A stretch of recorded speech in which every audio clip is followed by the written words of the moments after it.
దండ విటల్ తమాషాలా బరాబర్ చెప్తున్నా. ఫస్ట్ టైం ఇట్లా మాట్లాడుతున్నా. ఎందుకంటే రైతుల భూములు రైతులకు ఇవ్వాల్సిందే. ఆ స్కామ్ ఏంటి, ఆ స్కీమ్ ఏంటి, నీ ఉద్దేశం ఏంటి, నీ విధానం ఏంటి అనేది తెలియాలి. ఏమంటారు దండ విట్టలు ఏంది స్కామ్ ఇలా అంటారు. దండ విట్టల స్కామ్ మిత్రులారా గమనించండి. ఫ్యూ మోర్ డేస్, ఒక 5 రోజులు లాగండి. ఖచ్చితంగా రైతుల భూముల్ని లాక్కొని దండ విట్టలు గారు నాశనం చేస్తాడు. లేదు సూరన్న నిరూపించే దమ్ముంటే రా, ఆ రైతుల భూముల దగ్గర వెళ్ళి వాళ్ళ పట్టా పాస్బుక్లు పట్టుకొని నేను మాట్లాడతా. హరీష్ బాబు నిద్రపోతాడు, ఈయన మా దండవిట్టలు సైలెంట్ ఉంటాడు అధికార పార్టీ. అది ఏదో ఒకటి చెప్పాలి కదా. అరే సిర్పూర్ని అభివృద్ధి చేసే ఉద్దేశమే మీకుంటే ప్రతి దానికి స్పందించాలి కదా. ఫోన్ చేస్తే లేపరు, ఇంటికి వెళ్తే కలవరు. అసలు ఎందుకు మీరు ఇలా చేస్తే ఇంకా అభివృద్ధి ఎక్కడికి వెళ్ళి అవుతుంది? ఒకప్పుడు ఆర్ఎస్ ప్రవీణ్ కుమార్ రావడం ద్వారా బీజేపీ గెలిచింది. ఇప్పుడు ఇదే ఆర్ఎస్ ప్రవీణ్ కుమార్, ఇదే కోనేడు కోనప్ప గారు ఇద్దరు కూడా అయింది కాబట్టి ఇప్పుడు బీజేపీ మళ్ళీ ఓడిపోయింది.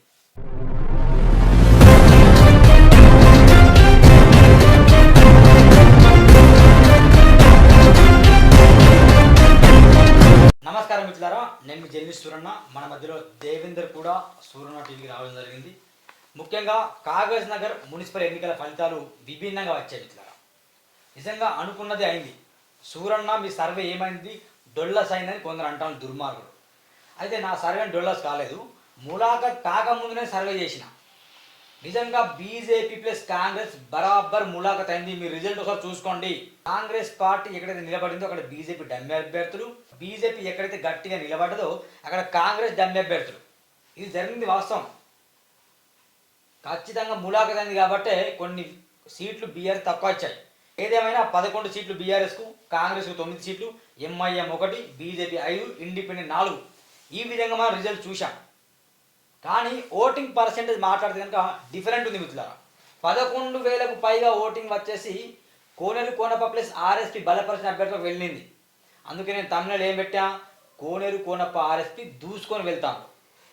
ఇక పావై హరీష్ బాబు పతనం స్టార్ట్ అయింది. దండ విట్టలు దౌర్జన్యం, దండ విట్టలు ఎట్లా దౌర్జన్యం చేస్తామనేది మేము వెళ్ళి రైతులతో మాట్లాడుతున్నాం. ఆ స్కామ్ మొత్తం బయటకు వస్తుంది. ఇక దండ విట్టలు ఇక తేల్చుకుందాం మనం. కాంగ్రెస్ పార్టీ ఏం చేస్తలేదో అందరూ తెలుసు. అయినా కానీ ఒకటి గమనించు, అధికారం ఏం పార్టీ, కాంగ్రెస్ పార్టీ. 30 సీట్లు ఎన్ని రావాలి, కనీసం 15 రావాలి. ఎన్ని వచ్చినాయి 9 వచ్చినాయి. గిదా కాంగ్రెస్ పార్టీ చెప్పేది. రేవంత్ రెడ్డికి 2 సంవత్సరాలకే వ్యతిరేకత స్టార్ట్ అయింది. పట్టణాల్లో కాంగ్రెస్ పార్టీ లక్షలు ఖర్చు పెడుతున్నాయి కానీ గిన్ని సీట్లు రాలేదు. బరాబర్ నమ్మండి మిత్రులారా. అయ్యో ఇక్కడ ఉంది ఓటింగ్ శాతం. బీఆర్ఎస్కి ఎన్ని వచ్చాయి, 11,017 ఓట్లు బీఆర్ఎస్కి వచ్చాయి. మొత్తం పోలింగ్ 32,930 ఓట్లు పోలయ్యాయి. పోలింగ్ 52,000కి వెళ్ళి ఇన్ని పోలయ్యాయి. అయితే దీంట్లో బీఆర్ఎస్కి 11,017 వస్తే, బీజేపీకి 6,410 వస్తే, కాంగ్రెస్కి 8,072 వచ్చాయి. అంటే ఫస్ట్ స్థానంలో బీఆర్ఎస్ ఉంది. ఇంకోటి ఏంటంటే దీనిలో ఇండిపెండెంట్ క్యాండిడేట్స్ అట్లా కలుపుకుంటే కనుక 500, ఒకరికి 300 ఇట్లా చెప్తే కనుక ఈ లెక్కన 12,000 ఓటు బ్యాంక్ బీఆర్ఎస్కి ఇప్పటికీ కాగజ్ నగర్ పట్టణంలో ఉంది. Note this point. ఈ విషయంలో ఆర్ఎస్ ప్రవీణ్ కుమార్ గారిని, కోనేరు కోనప్ప గారిని మెచ్చుకుంటున్నాను నేను. ఎందుకంటే వాళ్ళు పార్టీ అధికారం లేదు, ఇక్కడ రాష్ట్రంలో లేదు, అక్కడ కేంద్రంలో లేదు. ఎక్కడ అధికారం లేకున్నా కూడా వాళ్ళు మాత్రం 12,000 ఓట్లు సాధించడంలో సక్సెస్ అయింది. ఇక బీజేపీ కేంద్రంలో అధికారం ఉంది, ఏంది బీజేపీ. రాష్ట్రంలో ఏముంది, మంత్రులు ఉన్నారు, మంచిగా కేంద్ర మంత్రులు ఉన్నారు, విపరీతంగా ఉన్నారు వాళ్ళకు. అయినా కూడా రఘునందన్ రావు ప్రచారం చేసిండు, మహారాష్ట్ర సీఎం వచ్చి ప్రచారం చేసిండు. తిప్పి కొడితే 10,000 ఓట్లు కూడా రాలే. ఓటు బ్యాంక్ ఎంత అందరు లెక్క పెడితే 6,410 ఓటు బ్యాంకు. అంటే ఇండిపెండెంట్లకేమో 7,000 చిల్లర వస్తుంది, ఈ బీజేపీకి ఏమో ఇన్ని వస్తాయి. ఇండిపెండెంట్గా వచ్చిన ఓటు వీళ్ళకి రాలే. కాంగ్రెస్ 8,072. బీజేపీకి మన మహారాష్ట్ర సీఎం చెప్పిండు కదా, ఏమచ్చి చెప్పిండు, ఎవరిని పొగిడిండు వచ్చి, కేసీఆర్ని పొగిడిండు. హరీష్ బాబా అయ్యో ఇన్నెందుకు పిలిచిన తలకాయ పట్టుకున్నాడు. ఏదో చేద్దాం అనుకుంటే ఏదో అయిందని. చూడు ఇండిపెండెంట్గా ఈ చూడు ఈ 3 పార్టీ బీఆర్ఎస్, బీజేపీ, కాంగ్రెస్ 11,017, 6,410, 8,072. ఈ మొత్తం చూస్తే కనుక ఎగ్జాక్ట్లీ మనకు 25,499 ఓట్లు ఈ 3 పార్టీలు కైవసం చేసుకుంటే, ఇండిపెండెంట్ అభ్యర్థులు 7,000కు పైగా ఓట్లు కైవసం చేసుకున్నాడు ఇక్కడ సిరిపూర్లో. అంటే ఏం జరిగింది, పాల్వాయి హరీష్ బాబు మీ పత్రం ప్రారంభమైంది. You go and check. నేను మరీ చెప్పినా ఎక్కడ చెక్ చేసుకోవాలో, నా మీద కేసు పెట్టినావు, అయినా భయపడేది లేదు. కానీ నువ్వేం చెప్తున్నావు, ట్రీట్మెంట్లో సక్సెస్ అవుతున్నావు. మొత్తం ఈఎస్ఐ హాస్పిటల్ వచ్చే పేషెంట్ అని నీ హాస్పిటల్ తరలిస్తాను, కోట్లు సంపాదిస్తాను. ఇది మాత్రం వాస్తవం. ఆల్మోస్ట్ దాన్ని మేము ఫైట్ చేయబోతున్నాం. డాక్యుమెంట్స్ అన్ని రెడీ అవుతున్నాయి. నీ కథ నీ చిట్టా మొత్తం రెడీ ఉన్నది మా దగ్గర. ఎప్పుడు ఎక్కడ బయట పెట్టాలో మాకు తెలుసు, అట్లా చేస్తాం. కానీ పాలరాయి పతనం మాత్రం ప్రారంభమైంది, నేను నో డౌట్. కాంగ్రెస్ దండవిట్టలు గిదా నీకు ఓట్ బ్యాంకి ఎంత రావాలి నీకు? కాంగ్రెస్ అధికారంలో ఎంత రావాలి నీకు? రేవంత్ రెడ్డి మొహం చూసేయాలన్నా మీ మొహం చూసేయాలన్నా? ఎన్ని వచ్చినాయి ఓటు గయ్యా? 872 ఓట్లు, 9 సీట్లు 30 సీట్లలో. 9 సీట్లు కూడా 5 ఓట్లు 6 ఓట్లు 7 ఓట్లు 12 100 ఓట్లతో ఓడతాడు గెలిచింది వాళ్ళు, కాంగ్రెస్ వాళ్ళు అంతే. అంతే, ఎక్కువ ఏం రాలేదు. ఇట్లా మాట్లాడితే కాంగ్రెస్ పార్టీని తిడుతున్నావు, బీఆర్ఎస్ వాళ్ళకి భజన అంటే ఇక్కడ ఎవరెవరు భజన చేయరు. మీరు దండవిటలు అడగండి, మాకు ఎంత డబ్బు ఇచ్చిండు చెప్తాడు. కోనప్పుడు అడిగింది, ఆయన చెప్తాడు ఎంత ఇచ్చిండో. ఆర్ఎస్పీ అడగండి, వాళ్ళు చెప్తారు ఎంత ఇచ్చిండు మా డబ్బులు. హరీష్ బాబుని కూడా అడగండి, బాగా డబ్బులు ఇచ్చి మేము మాట్లాడుతున్నా చెప్తారు పిచ్చోళ్ళ. వాస్తవం మాట్లాడుతున్నాం. ఇది వాస్తవం కాదు. వీళ్ళకి ఇంత వచ్చింది, వీళ్ళకి ఇంత వచ్చింది, వీళ్ళకి ఇంత వచ్చింది, తిప్పి కొడితే 25,499 వచ్చింది ఓట్లు వీళ్ళకి. ఇప్పుడు కాంగ్రెస్ కూడా ఇప్పుడు ఇందిరా మిల్లు సగం డబ్బులు వచ్చి ఉన్నాయి, సగం వరకు అయి ఉన్నది. ఇప్పుడు ఓటేయకపోతే మా అవి రావు అని బెదిరిస్తే వాళ్ళు వేసేటి వాళ్ళు వేసిర్రు. కొత్తగా శాంక్షన్ అయిన వాళ్ళే ఇంకేం రాలే.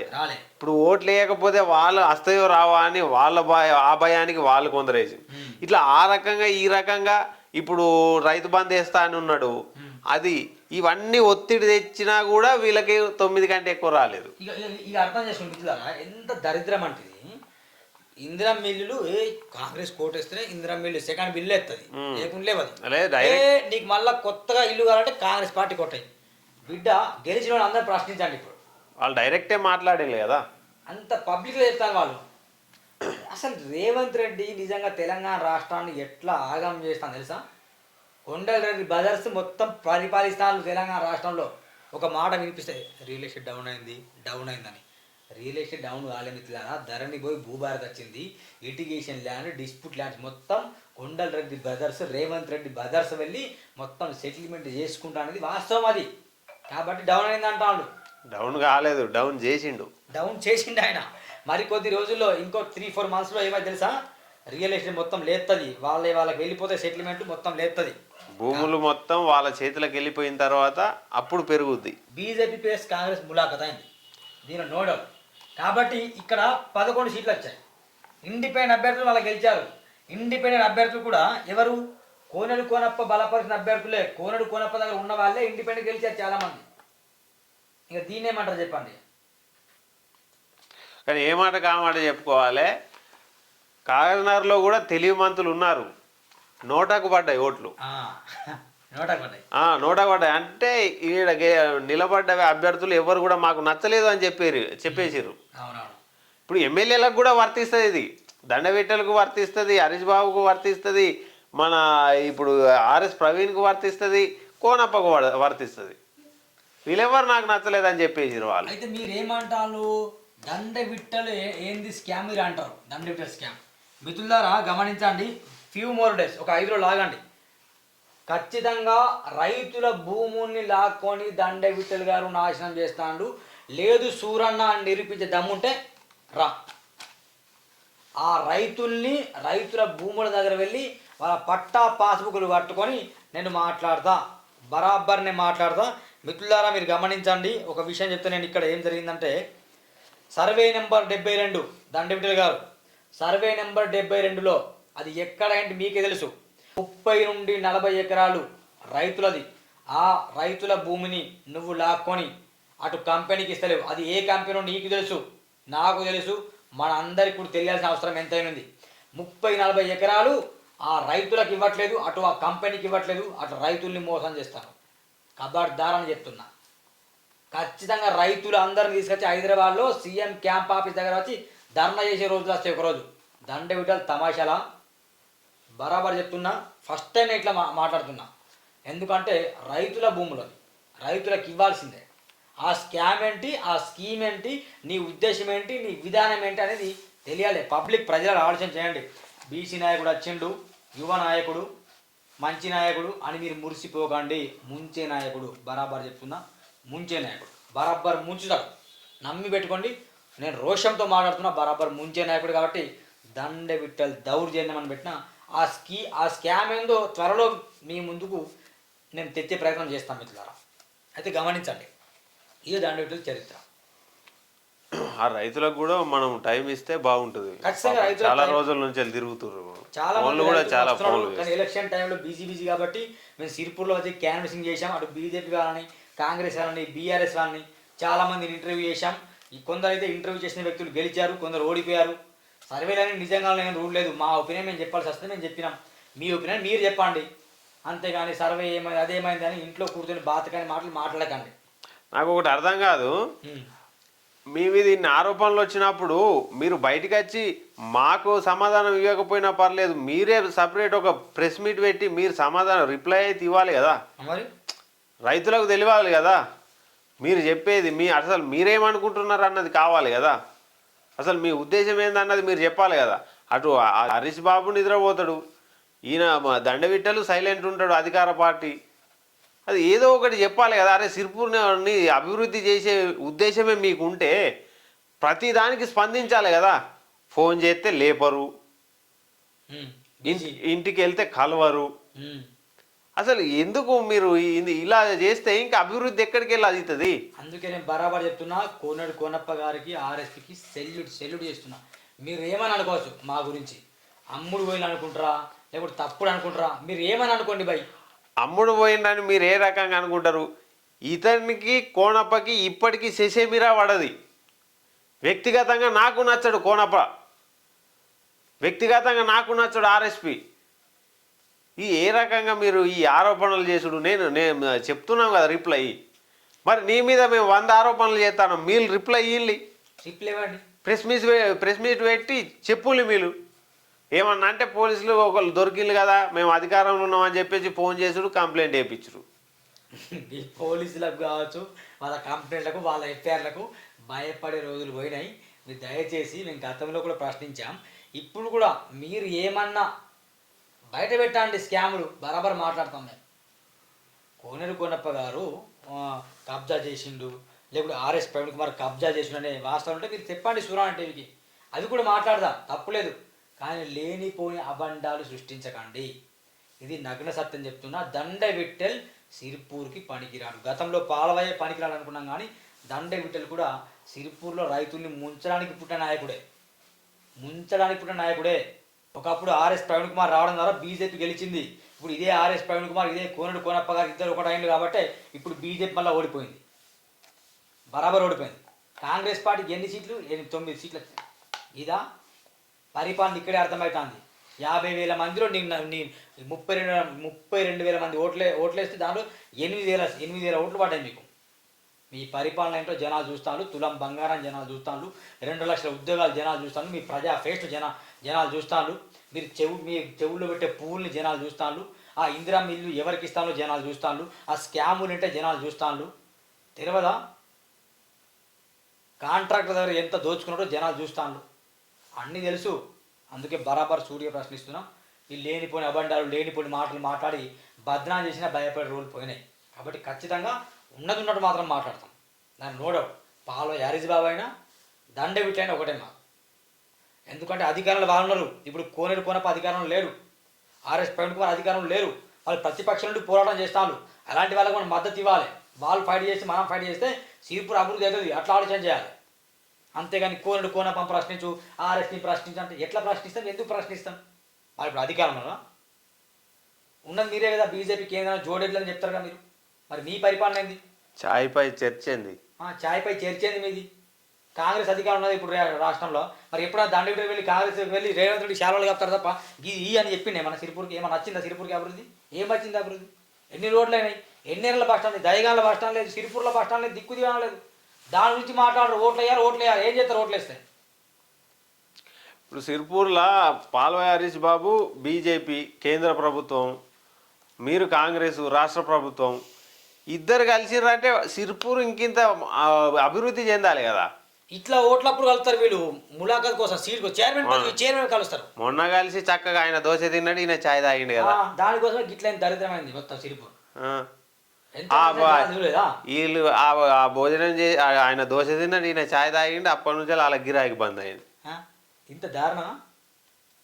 సమాధానం చెప్పాలి. దండ బిడ్డలు గట్టిగా మాట్లాడు కాదు, గట్టిగా మాట్లాడుతున్నాం. దమ్ముంటే సమాధానం చెప్పంటున్నాం. రైతుల దగ్గర భూములు గుంజుకోలేదా? సమాధానం చెప్పు. ఈ సైలెంట్ ఎందుకు దండవిట్టలు గారు? ఇప్పుడు మీ మీద ఏదైనా ఆరోపణ వస్తే ఇప్పుడు మీరు తప్పని నిర్ధారణని మేము ఖచ్చితంగా మేము ఇట్లా చెప్తున్నాం కదా, నేను తప్పు చేయలేదు అని చెప్పేసి మీరు రిప్లై ఇవ్వండి. నిజమే, సారీ దండవిటులు గారు, మీరు తప్పు చేయలేదు, సూరన్న దేవేందర్ అని క్షమాపణ చెప్తాం. అంటే మీరు సైలెంట్గా ఉంటే తప్పని ఒప్పుకున్నట్టే కదా. ఎందుకు నాకు మరీ మరి చెప్తున్నా, దండవిట్టలతో ఉండేవారు ఖచ్చితంగా ఆలోచన చేయండి. జెండా ఎత్తి పడేస్తాడు ఖచ్చితంగా, దానికి డౌట్ లేదు. దండవిట్టలు జెండా ఎత్తుతాడు, దాని నో డౌట్. మీరు అనుకోకండి ఏదో అవుతుందని, ఏం కాదు, ఏం కాదు చెప్తున్నా. ఆయన వల్ల ఏం కాదు. కాంగ్రెస్ పార్టీ అధికారం ఉంది, తెమ్మని చెప్పు మరి నిధులు. ఆయన దేడు ఇటు ఈయన దేడు, ప్రశ్నిస్తే మమ్మల్ని ఏమో అమ్ముడు పోయిన అంటారు. అందుకే మిత్రులారా, సిర్పూర్లో ఫలితాలు విభిన్నంగా వచ్చాయి. ఖచ్చితంగా తగ్గపడి ఉంటుంది. ఈ కాంగ్రెస్ వాళ్ళు ఫైట్ చేసినా చేయకుండా, బీజేపీ వాళ్ళు చేసినా చేయకుండా మేము బరాబర్ ప్రశ్నిస్తాం. గెలిచిన అభ్యర్థులు ఖచ్చితంగా నీతిగా నిజాయితీగా పనిచేయండి. కాగజ్నగర్లో ఫస్ట్ అసైన్ ల్యాండ్స్ ఎక్కువ, విపరీతంగా డిస్ప్యూట్ ల్యాండ్స్ ఉన్నాయి. దాన్ని అట దొంగ పట్టా పాస్బుక్ చేసుకుని వేరే వాళ్ళకి అమ్ముతానట. దానిపైన చర్య చేయాలి. అది కనుక మీరు ఏదో గెలిచిన వాళ్ళు ఎవరైనా, బీఆర్ఎస్ అయినా బీజేపీ అయినా కాంగ్రెస్ అయినా, అది కనుక బరాబర్ ఎట్లా అట్టున్నారు భూములు. ఆ భూములు అమ్ముకునే రైట్స్ మీకు లేవు. బాండ్ పేపర్ల మీద అమ్ముడు అవి లేవు. దాన్ని బంద్ చేయండి. మీరు కనుక దాన్ని మొదలు పెడితే మేము మా ఉద్యమం మొదలు పెడతాం. అక్కడ ఎవరైనా పర్లేదు. ఖచ్చితంగా గెలిచిన అభ్యర్థులు ఖచ్చితంగా నీతిగా నిజాయితీగా పనిచేయండి. కాగజ్నగర్లో ఫస్ట్ అసైన్ ల్యాండ్స్ ఎక్కువ, విపరీతంగా డిస్ప్యూట్ ల్యాండ్స్ ఉన్నాయి. దాన్ని అట దొంగ పట్టా పాస్బుక్ చేసుకుని వేరే వాళ్ళకి అమ్ముతానట. దానిపైన చర్య చేయాలి. అది కనుక మీరు ఏదో గెలిచిన వాళ్ళు ఎవరైనా, బీఆర్ఎస్ అయినా బీజేపీ అయినా కాంగ్రెస్ అయినా, అది కనుక బరాబర్ ఎట్లా అట్టున్నారు భూములు. ఆ భూములు అమ్ముకునే రైట్స్ మీకు లేవు. బాండ్ పేపర్ల మీద అమ్ముడు అవి లేవు. దాన్ని బంద్ చేయండి. మీరు కనుక దాని డౌట్ లేదు. వెంచర్లు చేసుకొని అమ్ముతాను, స్థలాలు కబ్జా చేసి అమ్ముతాను, నాలాలు పూర్తి చేసి అమ్ముతాను. కాగజ్నగర్ రైస్ మిల్ల దంద నడుస్తుంది, పత్తి మిల్ల దంద నడుస్తుంది, మెడికల్ షాపుల దంద నడుస్తాను తెలియదా, మట్కా దంద నడుస్తాను తెలియదా. వాటిపైన బరాబర్ సూరన్న టీవీ ప్రశ్నిస్తుంది. అన్నిటి అరికట్టని దమ్ముంటే, కౌన్సిలర్లో గెలిచినాం కదా మంచిగా మేమే తోపుగా తురుము అంటే కుదరదు. మీరు ఎన్ని మాకో చెప్పారు, మాకు వీడియోలు ఉన్నాయి ఆల్రెడీ. ఏమేం చేస్తారు గెలిచినాక ఏం చేస్తారని తెలుసు. అవన్నీ చేయాలి. మరి చేయకుంటే మేమైతే ప్రశ్నిస్తాం బరాబర్. ఓకేనా? అధికారంలో కాంగ్రెస్ పార్టీ ఉంది మనం నడుతుంది అని చెప్తే కథలు నడవగిడ. ఓకేనా? చూడండి మిత్రులారా సూరన్న టీవీ. అందుకే తమ్మునే అట్లా పెట్టా. ఒకటి మాత్రం వాస్తవం, కోనేడు కోనప్ప గారు ఆర్ఎస్పీ గారి వ్యూహం మాత్రం ఫలిస్తాను, చిగురిస్తుంది. మెల్లమెల్లగా ఇద్దరు కలిసి ఒకటే కాబట్టి ఇద్దరు మెల్లమెల్లగా వాళ్ళ యొక్క వర్గాన్ని నిలబెట్టుకుంటూ ముందుకు వెళ్తాను. అందుకే వాళ్ళకి సెల్యూట్ అంటున్నా. వాళ్ళు మంచి పని చేస్తాను, చేయని. మేము ప్రతిపక్షంలో ఉన్నాం, మేము మీడియా జర్నలిస్ట్గా మేము ప్రభుత్వానికి ప్రజలకు వారదే పని చేస్తాం. వాళ్ళు ప్రభుత్వానికి ప్రజలకు వారదే వాళ్ళు పని చేస్తాను. అలాంటప్పుడు వాళ్ళ అభిప్రాయాలను సేకరిస్తాం, గౌరవిస్తాం, బరబ్బర్ వాళ్ళ సూచనలు ఫాలో అవుతాం. అధికారంలో పార్టీని బొందబెట్టే ప్రయత్నం చేస్తాం. ఎందుకంటే కాంగ్రెస్ పార్టీ ఇచ్చిన హామీలన్నీ గంగలు గడిచి బూడిదలో కలిసిన పన్నీర్లా మిగిలిపోయినాయి. కాబట్టి పార్టీని ప్రశ్నిస్తాం. అక్కడ బీజేపీ కూడా విపరీతంగా ఫెయిల్ అయిపోయింది, దాన్ని ప్రశ్నిస్తాం. అంతే తప్ప ఉద్దేశం వేరేది లేదు. నీతికి నిజాయితీకి సూరన్న టీవీ ఎప్పుడూ అండగా ఉంటుంది. మేము వచ్చాము, నీతి నిజాయితీ గల ప్రతి ఒక్క కార్యకర్త ఎవరైతే నిలబడ్డారో వాళ్ళందరినీ మేము ఇంటర్వ్యూ చేసాం. వాళ్ళ వీడియో కూడా మా దగ్గర ఉంది. వాళ్ళతో బరాబర్ పని చేయించే బాధ్యత మాది. మీరు సూరన్న టీవీకి చెప్పండి మిత్రులారా, అర్థమైంది. మా నంబర్ ఇక్కడ ఉంది 8790031672. మీ వార్డులో మీ పట్టణాలు ఏ సమస్యలు ఉన్నా, మీ కౌన్సిలర్ పని చేయకపోతే సూరన్న టీవీ చెప్పండి, ఒళ్ళు దగ్గర పెట్టి పని చేపిస్తాం కౌన్సిలర్. మీరు సూరన్న టీవీని నమ్మి ఓట్లు వేసిర్రు, ఈ ఓట్లకు మేము రుణపడి ఖచ్చితంగా ఉంటాం. వాళ్ళతోటి పని చేయించే బాధ్యత మాది. మీకు ఏ చిన్న సమస్య ఉన్నా కూడా మా కౌన్సిలర్ స్పందించడం లేదని సూరన్న టీవీ కాంటాక్ట్ చేయండి, మేము చేపిస్తాం దగ్గరుండి వాళ్ళతో పనులు. వాళ్ళు పని చెప్పితే మేము చెప్తాం మిత్రులారా. ఓకేనా? ఖచ్చితంగా. కానీ ఒకటి మాత్రం వాస్తవం, పాల్వాయి కొంచెం తట్టబుట్ట చదువుకొని రెడీ ఉండు. పట్టణాలు ఓటు బ్యాంక్ తగ్గింది, గ్రామాలు ఎవరు నమ్మట్లేదు. ఇప్పటికైనా పని చేయాలి. నువ్వు పని చేయని ఎమ్మెల్యే పేరుంది. పని చేసే ఎమ్మెల్యే పేరు వస్తే ఖచ్చితంగా పాలే హరీష్బాబు మీద ఇక్కడ ఒక మంచిగా పెద్ద ఫోటో పెట్టేసి ఇదే సూరన్న టీవీలో లీటర్ పాలతో అభిషేకం చేస్తా, పాలాభిషేకం చేస్తా. నీకు పని చేస్తే, పని చేయకుంటే పట్టణాల్లో ఉన్న ఓటు బ్యాంక్ ఇట్లనే ఉంటే నెక్స్ట్ బీజేపీ గల్లంతు 10,000 ఓట్లు కూడా రావు. కాబట్టి ఆలోచన చేయండి. ఇప్పటికే 2.5 years టైం ఉంది. ఎట్లా పరిపాలన చేయాలి, ఏం చేయాలని నేను ట్రైనింగ్ ఇస్తా. దేవుని దగ్గర మేము ఇద్దరం ఉన్నాం, రెడీ ఉన్నాం. మీకు ట్రైనింగ్ ఇస్తాం రండి, లేదా మమ్మల్ని పిలవండి, ఎట్లా డెవలప్ చేయాలి సిరిపూర్లో, ఎట్లా అభివృద్ధి చేయాలి, ఎలాంటి పరిశ్రమలు చేయాలో చెప్పండి. హరీష్ బాబు గారు, మేము మీకు ట్రైనింగ్ ఇస్తాం, తరఫీ ఇస్తాం, నేర్చుకోండి. మీరు ఒకటి గుర్తుంచుకోండి హరీష్ బాబు గారు, ఎమ్మెల్యే ఎలక్షన్ల అప్పుడు మన యోగి ఆదిత్యనాథ్ సార్ని తీసుకొచ్చారు. ఆయన వచ్చిన మళ్ళీ మీకు ఓట్లు పడ్డాయి, మీరు ఎమ్మెల్యేగా గెలిచారు. మీకు అదే సింపతి వర్కౌట్ అవుతుంది అని చెప్పేసి మొన్న రఘునందన్ రావుని తీసుకొచ్చారు. మళ్ళీ మహారాష్ట్ర నుంచి సీఎంని తీసుకొచ్చారు. మీరు ఈ సెంటిమెంట్ అనేది పక్కకు పెట్టండి, అభివృద్ధి చూపించండి. అభివృద్ధికి వేస్తారు జనాలు. మీరు ఇప్పుడు బండి సంజయ్ని తీసుకొచ్చిన, ఈటెల రాజేందర్ని తీసుకొచ్చిన, ఈ రఘునందన్ రావుని, ఈ మహారాష్ట్ర సీఎంని, వీళ్ళని తీసుకొస్తే ఓట్లు వేయరు. అభివృద్ధి చేయండి. మీరు ఒక భూమికి వేసేస్తే నాకు సంబంధం లేదంటారు. మరి ఇప్పుడు మోసం చేసేటోడు మీ దగ్గరికి వస్తే మీరు వదిలేయండి. బాధింపబడ్డోడు వస్తే మీరు న్యాయం చేయాలి కదా.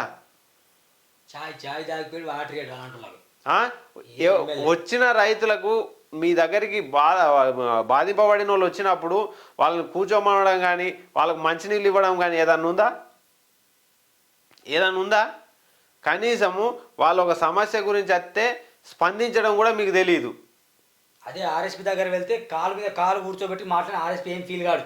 ఎలక్షన్లు ఉన్నప్పుడు మాత్రమే మీరు ఇంటికాడు ఉంటారు. బయట అధికారం మీ బీజేపీ పార్టీ నియోజకవర్గంలో నువ్వు వెళ్ళి ఉండు అని వాళ్ళు మిమ్మల్ని దొబ్బితే వచ్చి నియోజకవర్గంలో ఉంటారు, లేదంటే పోయి హైదరాబాద్లో ఉంటారు.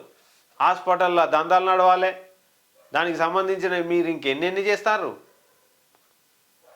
దాన్ని పక్కగా పెట్టుకొని మీరు ఎమ్మెల్యేగా ఒక పదవులు ఉన్నారు, దయచేసి మీరు అన్ని సమస్యల మీద స్పందించండి. అదేంటి ఆ వార్డులు ఎన్నో వార్డులుగా అటుకి అయితే మీరు కనిపించనే లేదంట వారు చెప్తున్నారు. గంట సేపు పడుకో అక్కడ అని చెప్పాను, గంట సేపు పడుకో అని చెప్పాను. దమ్ముంటే కొంచెం చూడండి, జనాలకే చూడండి. ఇంకా సగం అయిపోయింది, ఇంకా సగం ఉంది. ఈ 2 సంవత్సరాలన్నా కొంచెం కాకినాడలో పల్లెలలో కొంచెం వెళ్ళి చూసి అది ఏదో ఫండ్స్ శాంక్షన్ అయిందని చెప్పిర్రు, ఆ రోడ్లన్నా కంప్లీట్గా ఏపీయండి. మీ పేరు మీద, మీ నాన్నగారి పేరు మీద పాల్వాయి పురుషోత్తం రావు అని కాలనీలు ఉన్నాయి, ఊర్లు ఉన్నాయి. మీ పేరు మీద కనీసం ఒక 10 మీటర్ల రోడ్ అని ఉండేటట్టు చూసుకోండి. పాల్వాయి పతనం స్టార్ట్ అయింది, అందుకే చెప్పాను మిత్రులారా. స్టార్ట్ అయిపోయింది బరాబర్. మాకైతే తెలుసు పాల్వాయికి నెక్స్ట్ గెలుపు డౌటే. నెక్స్ట్ యుద్ధం ఉండదు. నెక్స్ట్ దండే విడి ఉండడు సిరిపూర్లో. ఆయన స్కాములు త్వరలో వస్తాయి కాబట్టి ఉండడు, యుద్ధం అనేది ఉండదు సిరిపూర్లో. వార్ వన్ సైడ్ అవుతుంది మిత్రులారా. అది ఏంటో మీకే తెలుసు. చూడండి సూరన్న టీవీ, సబ్స్క్రైబ్ చేయండి, బెల్ బటన్ క్లిక్ చేయండి.